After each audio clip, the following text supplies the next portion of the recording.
I'd had dinner that evening, and I was over in the hospital at the pharmacy talking with the pharmacist. And I told him, well, things have been so quiet, I think I'm going to go back to my tent and write some letters. Well, I went back there, and I was just sitting down, and about that, well, before I went back to the tent, I heard that boom, and so I went back to the tent, and our XO came in, and he says, heads up, he says, a scud just hit the barracks. So we all went over to the hospital and were prepared for the incoming wounded, and within about, I suppose 15, 20 minutes, half an hour, something like that, they started rolling in, and they just never seemed to stop. And I happen to be on what they call the minimal care, which is basically the walking wounded, the ones that aren't too bad.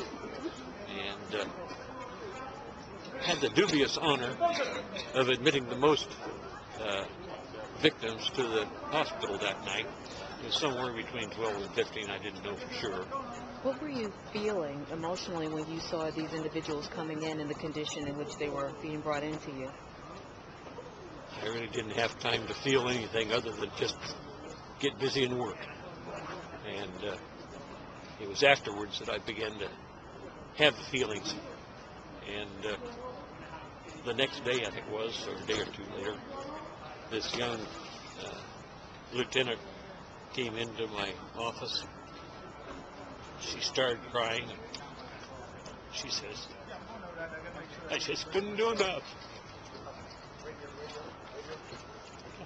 I told her, well, you did everything that you could, didn't you? She says, yes. I says, no one can ask anymore. As you can tell, it still gets me, too.